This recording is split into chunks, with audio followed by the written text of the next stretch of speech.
महान शिव भक्त हरिकेश यक्ष, भगवान शिव जी की कथाएं।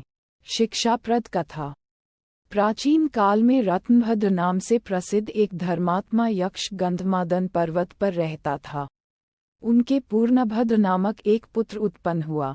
अंत में अनेक भोगों को भोगकर उस रत्नभद्र ने शिव ध्यान परायण हो परम शांत शिवलोक को प्राप्त किया। पिता के शिवलोक चले जाने पर पूर्णभद्र ने संतानहीन होने से अपनी भार्या कनककुंडला नाम की यक्षिणी से कहा, प्रिये, मुझे पुत्र के बिना ये राज्य और महल आदि अब शून्य मालूम होता है। कनककुंडला बोली, प्राणनाथ, अब ज्ञानवान होकर पुत्र के लिए क्यों खेद करते हैं? यदि यही इच्छा है तो पुत्र मिलने का उपाय कीजिए। इस जगत में उद्यमी लोगों को क्या दुर्लभ है। जो प्राणी प्रारब्ध के भरोसे रहते हैं वह नितांत का पुरुष हैं, क्योंकि अपना किया हुआ कर्म ही प्रारब्ध है और कुछ नहीं। इस कारण प्रतिकूल प्रारब्ध को शांत करने के लिए समस्त कारणों के भी कारण रूप भगवान शिव की शरण में जाना चाहिए। यदि आप सर्वश्रेष्ठ पुत्र चाहते हैं तो भगवान शिव की शरण ग्रहण कीजिए। अपनी पत्नी की बात सुनकर यक्षराज ने गीत वाद्य से भगवान शिव का पूजन कर पुत्र की अभिलाषा पूर्ण की। उसका नाम हरिकेश पड़ा। पुत्र उत्पन्न होने की प्रसन्नता से उसने अनेक दान पुण्य किए। जब हरिकेश 8 वर्ष का हुआ तभी से वह खेल में धूली बालू का शिवलिंग बनाकर त्रिनादि दूरवा से उनका पूजन करता और अपने साथियों को शिव नाम से ही पुकारता था।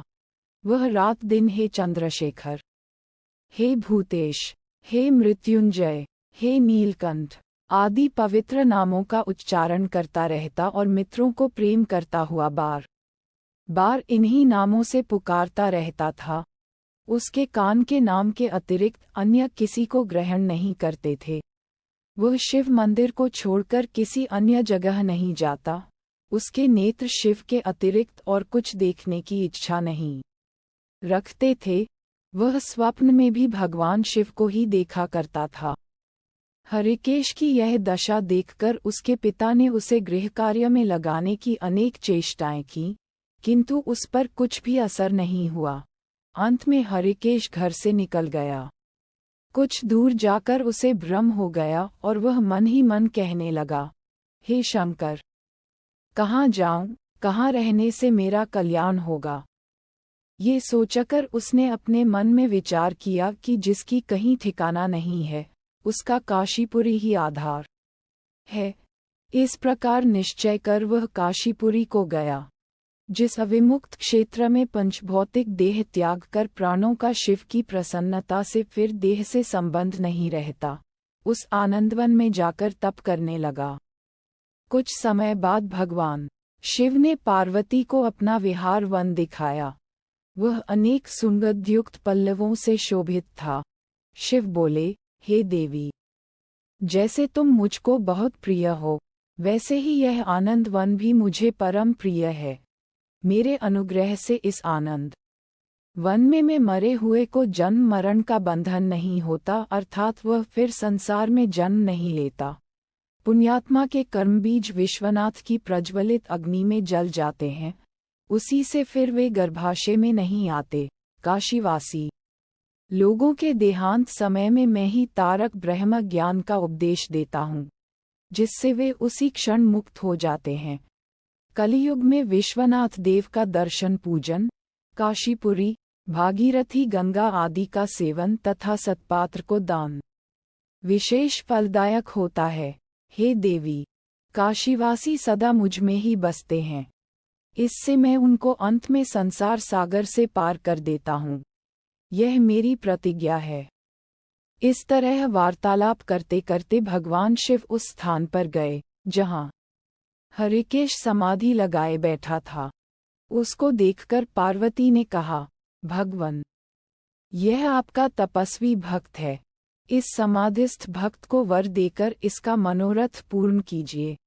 इसका चित्त केवल आप में ही लगा है और इसका जीवन भी आपके ही अधीन है। पार्वती की बात सुनकर भगवान शिव उसके पास गए और उन्होंने समाधि में स्थित उस हरिकेश को हाथ से स्पर्श किया। दया सिंधु का स्पर्श पाकर उस यक्ष ने आंखें खोलकर अपने सम्मुख प्रत्यक्ष अपने अभीष्ट को देखा।